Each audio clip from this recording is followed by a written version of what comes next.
জেলায় ট্যাব দুর্নীতির আবহে শিক্ষাঙ্গনে ফের বড় দুর্নীতির ছায়া। রাজ্য সরকারের স্বামী বিবেকানন্দ স্কলারশিপের টাকা নিয়ে ব্যাপক দুর্নীতির অভিযোগ। বিশ্ববিদ্যালয় কর্তৃপক্ষ, জেলা শাসক এবং জেলা শিক্ষা দপ্তরে অভিযোগ দায়ের পড়ুয়াদের। দুর্নীতির তদন্তের দাবিতে সিআইডির কাছেও লিখিত আবেদন। প্রশ্নের মুখে মাদ্রাসা কর্তৃপক্ষ এবং প্রশাসনের ভূমিকা। আলিয়া বিশ্ববিদ্যালয়ের অন্তর্গত রতুয়ার বাটনা জেএম সিনিয়র মাদ্রাসা।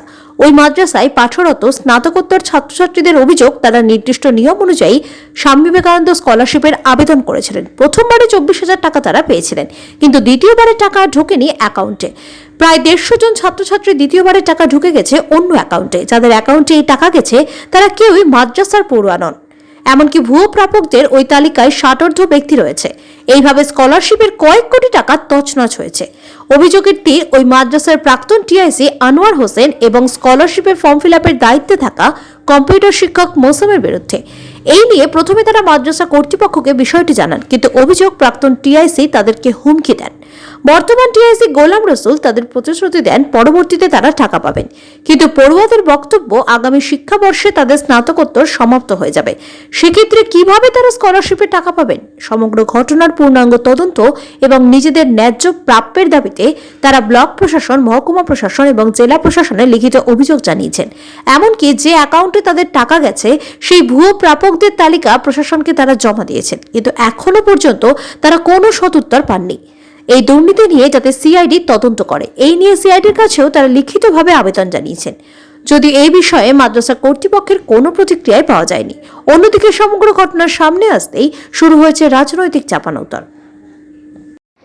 স্যার, অভিযোগ হচ্ছে আমরা বাটনা জেএমও সিনিয়র মাদ্রাসার ছাত্র। আমরা লিগ্যাল ছাত্র থাকা সত্ত্বেও আমরা টাকা পাইনি। স্বামী বিবেকানন্দ টাকা আমরা এখন পর্যন্ত পাইনি। আমরা ফ্রেশের টাকাটা পেয়েছি, কিন্তু রেনওয়ালা টাকা এখন পর্যন্ত আমরা পাইনি। এটা আমাদের অভিযোগ। আমরা এমএ ফার্স্ট ইয়ার এবং সেকেন্ড ইয়ার 2 বছর পড়াশোনা করি এবং ফার্স্ট ইয়ার টাকা পেয়েছি, কিন্তু সেকেন্ড ইয়ার টাকা এখনও পাইনি। আমরা প্রায় 24,000 টাকা পেয়েছি, 24,000 টাকা এখনও পাইনি। কিন্তু সামনে আমরা বিএডে ভর্তি হয়েছি। বিএডে ভর্তি হওয়ার পরেও আমরা 10,000 প্রায় অ্যাড করেছিলাম, টাকা দিয়েছিলাম। টাকা দেওয়া সত্ত্বেও আমরা সে টাকা না দেওয়ার কারণে আজকে আমাদের লিস্টে বা আমরা সে টাকা না দেওয়ার কারণে আমরা বঞ্চিত আছি। আমরা বিএডে ভর্তি হতে পারিনি। একটা বাটনা স্কুলের ছাত্র মাদ্রাসার আমার অভিযোগ হচ্ছে, আমি টিএসির কাছে কয়েকবার ঘুরেছি আমার পেপার নিয়ে, কিন্তু তারা বলছে যে এই টাকাটা ঢুকছে না, তুমি ডিএম অফিসে গিয়ে দেখা করেন। আমি ডিএম অফিসে 2-4 বার গিয়েছি, ওখানে বলছে আমাদের এখানে কিছু করার নেই, ওই স্কুলেরই ফল্ট আছে, ওইখান থেকে গিয়ে কথা বলুন। এই ঘুরতে ঘুরতে আমি 2-1 আসার পরে দেখি 2-1টা আমাদের বন্ধুদের সাথে আলোচনা করতে করতে দেখা গেল ফার্স্ট লট টাকা পেয়েছি। তারাও তাদের অভিযোগ যে আমরা সেকেন্ড লটের টাকাটা পাইনি।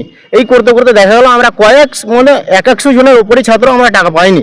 তারপরে আমরা এই সব একটা করলাম, আন্দোলন করলাম যে এই কাজ না করলে আমরা টাকা পাবো না। সেকেন্ড লটের টাকাটা আমরা পাওয়ার যোগ্য, কিন্তু আমরা টাকাটা পেলাম না। কি কারণে পেলাম না? আমরা ওই টাকাগুলো, আমাদের যে টাকাটা আসতো অ্যাকাউন্টে, সেই টাকাটা অন্য কারো অ্যাকাউন্টে স্টুডেন্ট বানিয়ে তাদের অ্যাকাউন্টে পাঠাচ্ছে। আমরা যাচ্ছি ফেল্ড। ওরা মোটেই পাওয়ার যোগ্য না, স্টুডেন্ট না, কিছু না, ওরা হচ্ছে অনলিগাল ছাত্র, কিন্তু তাদের অ্যাকাউন্টে টাকাটা যাচ্ছে। এর অভিযোগ আমাদের যে যারা টাকাটা এই সব দুর্নীতি করেছে তাদের পুরো হালে শাস্তি হওয়া চাই। আর আমাদের যে টাকাটা পাওয়ার অভিযোগ আছে সে টাকাটা যাতে আমরা পাই। সুবিধা আমার যে আমরা বিএডে ভর্তি হয়েছি, বিএডে ভর্তি হয়ে আমরা 30,000-25,000 করে টাকা দিয়েছি, আর এই টাকাটার আশাতে বসেছিলাম। অথচ এখন সামনে আর 2 মাস টাইম আছে আমাদের, বা 3 মাস। এই মাসের মধ্যে যদি টাকাটা না দিতে পারি, আমরা হচ্ছে গরিব ঘরের ছেলে, এই টাকাটা না দিতে পারলে আমরা ওখান থেকে বঞ্চিত হয়ে যাবো। অবশ্যই পাওয়ার যোগ্য আমরা, কিন্তু টাকাটা কেন পেলাম না এটা তদন্ত আপনারাই তুলে ধরেন একটু। ফার্স্ট সেমিস্টার এমএ আমি পড়ি। ফার্স্ট সেমিস্টারে আমি টাকা পেয়েছি 24,000। এবার দ্বিতীয় সেমিস্টারে আমি টাকা পাইনি, এই আমার অভিযোগ। আর আমার টাকা ভুয়া অ্যাকাউন্ট থেকে ঢুকেছে, টিএসি সব কাজ করেছে, আর যে কম্পিউটার মাস্টার সে কাজ করেছে। আমার অ্যাপ্লিকেশন নাম থাকা সত্ত্বেও আমি টাকা পাই না। আমি প্রাপ্ত, আমার 62 পাই না। আমার টাকা ঢুকুনি এখন পর্যন্ত। এই দুর্নীতি করছে টিএসসি করেছে, এবার কম্পিউটার মাস্টার যে আছে সেই করেছে। আমার সমস্যা এখন আমি বিএডে ভর্তি হয়েছি, আমি বিএডে এখন টাকা দিতে পারছি না। 10,000 টাকা সিট বুকিং করেছি, সে টাকা আমাকে ফেরত হচ্ছে না। আমার যেহেতু আমার সিটটা ছাড়া দিয়েছে, আমি পড়াশোনা আগে দিতে পারছি না। আমি শাস্তি চাই, এবং আমার যেটা আমার পাওয়া না সেটা আমি চাই।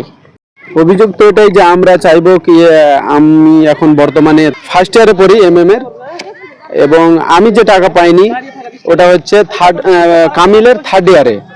ফার্স্ট সেমিস্টারে এবং ফার্স্ট ইয়ারে এবং সেকেন্ড ইয়ারে পেয়েছি কামিলের, এবং থার্ড ইয়ারে পাইনি। তো আমাদের পিছনে যিনাদের হাত আছে, হয়তো বললাম কি যে আমাদের টিআইসি মহাশয় এবং কম্পিউটার মাস্টার ইনজামুল হক ওনারাই আছেন, এবং ওনাদের আমরা শাস্তি বা ওনাদের চাই। আমার 60+ এবার ছিল আমার পাওয়ার যোগ্য। এর আগে ছিল আমার 75% ছিল, 68% ছিল, কিন্তু এবার যেটাতে আমি করেছি ওটা 60+ই ছিল। আমাদের এই টাকাটা যেটা আমাদের লিগ্যাল ছাত্র হয়ে পাইনি, আমাদের যেন টাকা পাওয়া হয়, আমাদের যারা পায়নি, এবং যেনারা এগুলো কাজ করেছে ওনাদের আমরা একটু শাস্তি চাই। দেখুন, সারা রাজ্য জুড়েই শিক্ষা আর যে আসল যে দুটো, যে শিক্ষা আর স্বাস্থ্য, এই দুটোতেই তো যেই সময় থেকে এই সরকার এসছে তার 1 বছর পর থেকেই দেখা যাচ্ছে এই দুটোতেই দুর্নীতিতে ভরা। তার জন্য আপনারা নিশ্চয় দেখেছেন যে শিক্ষামন্ত্রী জেলে ছিল। তো এদের তো কালচারই এটা, যে এই যে পার্টিটা দুর্নীতিতেই ভরা, এটাই দেখা যাচ্ছে। সেরকমই স্কলারশিপে দুর্নীতি দেখা যাচ্ছে, সব জায়গায় দুর্নীতি। এরা দুর্নীতি ছাড়া কিচ্ছু করতে পারবে না, সব কিছুতে দুর্নীতিতেই ভরে আছে।